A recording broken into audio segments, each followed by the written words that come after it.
calming and peaceful. I bet. It says, Sahaja Yoga meditation is meant for everyone who desires to find his or her true self, which is full of peace, joy of life, and love for others. It is not just a book of set exercises, but a living science that will open you up gradually as your meditations become deeper and your experience stronger and more fulfilling. Sahaja Yoga meditation was developed by Sri Mataja Nirmala Devi, and it involves awakening a subtle spiritual energy known as the Kundalini, which lies dormant at the sacral bone of the base of the spine in 3.5 coils. The gentle awakening of this Kundalini energy in the inner journey of self-discovery is known as enlightenment. Sahaja means spontaneous or born with you, and yoga translates as union with the divine or all-pervading power. Sahaja Yoga meditation then translates as the method of divine union through yoga, which everyone is born with. And they do this free in community, public, business sectors, available without a cost to the general public, universities, hospitals, all over the place. Very cool, eh? Nice. I like it. I'm going to link to that in the show notes. Please do. Yeah, I think there's a free music 24/7 for that, for meditation too. A stream? I think so, yeah. A live meditating music stream? Yeah, pretty cool idea. Fuck yeah. Is it available on demand? I don't know, probably. Even better. Even better. So do you have any real synchros? Oh my God. No. I'll take that as a no. What do you want to get into next? Support? Yeah. Support the show, ad-free, sponsor-free, everything free. No, Well, maybe we should talk about the website first. Sure. That's launching. By the next Backstage, the new website will be out. So Tuesday. This will come out on a Saturday. So maybe even before you listen to the show. But Tuesday night, the big day, Wayne Darnell been hard at work for fucking a long time, put in a lot of hours. We can't thank him enough. But the big day has come. We're looking forward to it. And that should be live by Tuesday. Yeah, and we want to thank Wayne a lot for that. And Yeah. are you still giving away emails for subscriptions? Yep. Yeah, so we have You have to ask for it. Yeah, you have to ask for the email. But if you subscribe monthly, Darren will give you an email address. And really, we just want to cover the costs in our production here. It does cost a little bit. Expenses. Seems like we're always buying cords. Cords, yeah. We basically need an unlimited cord budget. If anyone out there's in the cord business. But yeah, expenses have actually been looking up lately because we just fucking ordered a new mixer so we can do a couple of things to help improve some audio, give us some control over the guest. So I'm actually looking forward to that new little toy. Yeah, that'll be fun. Should make the audio better. Yeah, we want to thank everybody that has subscribed already. I want to give a shout out to Reflective Air Podcast too. I've been listening to those guys that kind of have the similar type podcast to No Agenda, kind of like Between Us and No Agenda, but they have a lot of the same interests as us. It's a long show, but I'll link to that in the show notes too. I want to say hi to the guys at Reflective Air. They're supporting the Value for Value too, and they've donated to this show before, and I'll shoot it back their way eventually. I want to support this Value for Value model. Yeah. So support the show when you can, if you can, of course.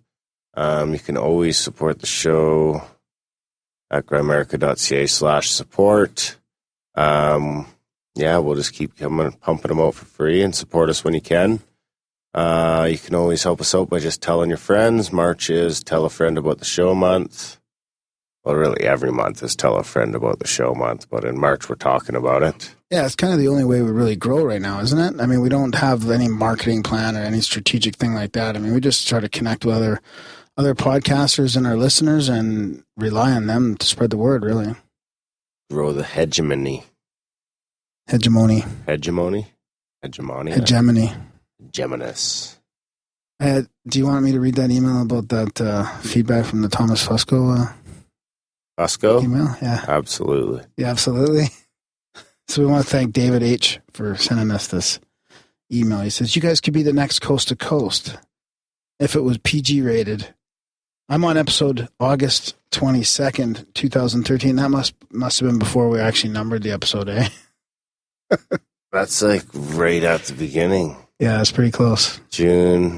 May, June, July, August. So he's June, July, August. Yeah, we had Fusco on in the beginning. Eh? So he's only on like episode 15 or something. Yeah. So I wonder if he's doing them in order. Probably. That takes a long time. He's got another fucking 100 to go. He says, never get how people to fuck. That's a lot of us. I couldn't handle it. I know. That's pretty. I'd end up killing you. It's pretty humbling and crazy to think that that's actually happening. So he says, you guys have been hitting home runs with your fantastic guests since I started listening. On Thomas P. Fusco's discussion of gravity. If mass causes gravity by bending space, I've read it's like a marble on a sheet. But what generates the marble? If I think of the marble as like a distortion that is created from a twist in the underside of the sheet, which is matter, that rolls around like a vortex in a pool, created by an asymmetric imbalance in the medium, and draws the other marbles, vortexes, to it. And the twist in the underside of the sheet, antimatter, that repels other twists, it's a little easier for me to visualize how the marble is created and behaves, though I can't imagine how the vortices are created unless our universe lies in a greater medium that is moving like a river or bending or being manipulated by a mind. Huh. Did you read that? No. I thought you had read it. I thought you had read it. That's your approval for me to read it on the show. But so if people want to hear that kind of shit, go back to Thomas Fusco's episode because it's pretty mind blowing. He spent decades researching his theory of everything, and it's pretty crazy. The super geometry behind the cosmic veil. Yeah, with Thomas P. Fusco. I think he listens. Hi, Thomas. Hey, Tom. Anything else? That's it, buddy. Short and sweet. I'm not feeling 100% this week. I'm okay with that. All right. Was there something else we were supposed to talk about, though? I feel like we're forgetting something. Yeah, we always forget a little something. Yeah, so enjoy the chat coming up with Art Markman.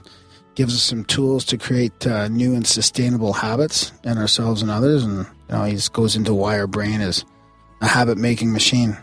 And it's pretty cool. Art's kind of dissect the science behind this, our behavior and the psychology into it. It's pretty cool. Yeah, how to break habits, how to form habits. Yeah. How to manipulate. I think that's a part of psyche. Everybody's got to deal with habits, right? Everyone's got their things, yeah. Yeah, their little vices. Good, bad, or indifferent. Yeah. Yeah, it's a fun one. Enjoy the chat with Art. And we'll see you in the outro.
Okay, guys, in Grimerica tonight, we're chatting with Dr. I believe, Art Markman. PhD, yeah.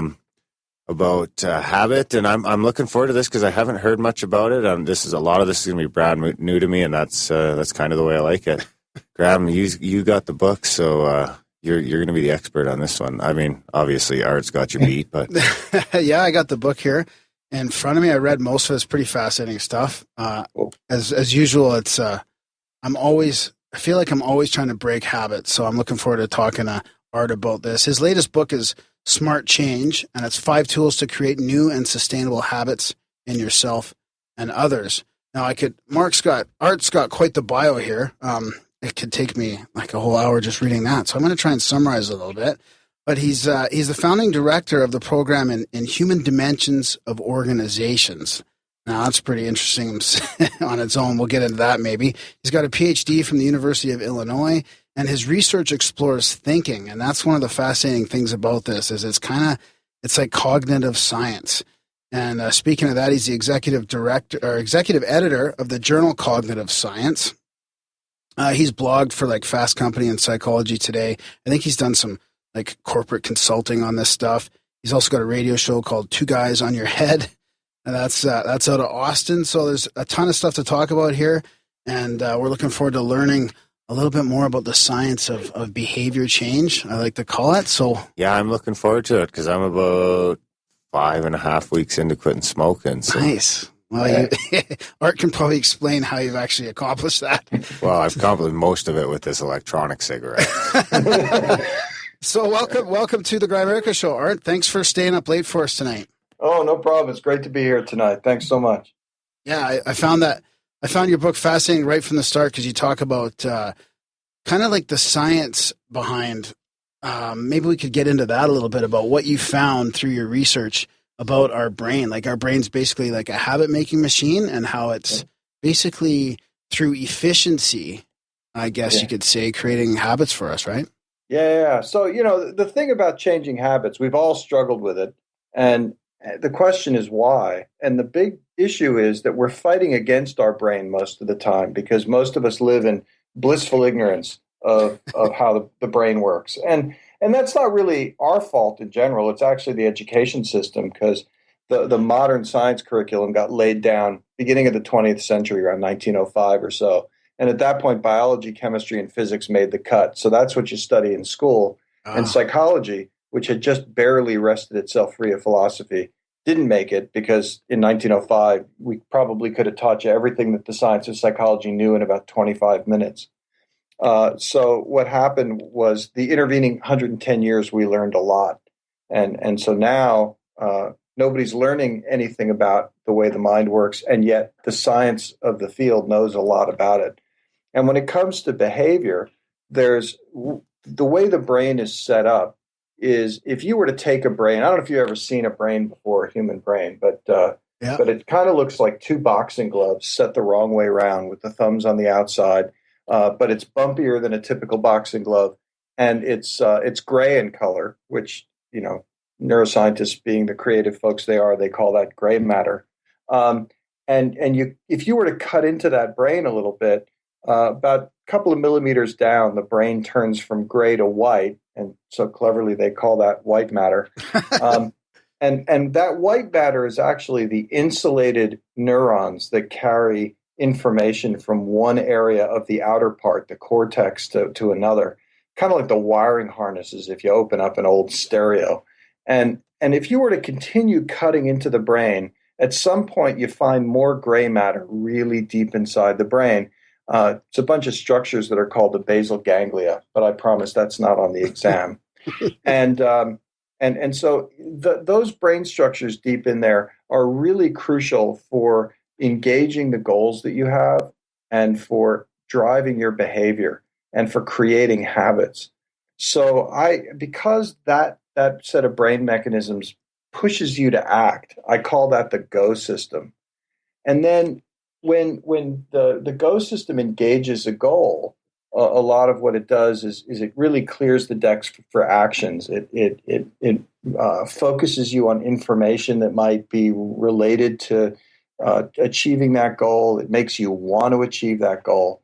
And every once in a while, like, for example, if you were a smoker, that goal would kick in to have a cigarette, but you wouldn't want to do it because you're trying to quit. So now what happens is you've got this goal, you really want to smoke, and there's just a couple of ounces of brain material right above your eyes in the cortex that I call the stop system. And though that system tries to stop a behavior that your go system has engaged. And so when you're trying to change your behavior, you're involved in this battle where the go system is saying, come on, do it. And the stop system is saying, no, don't do it. The problem is the go system is really, really efficient. And so it works really well.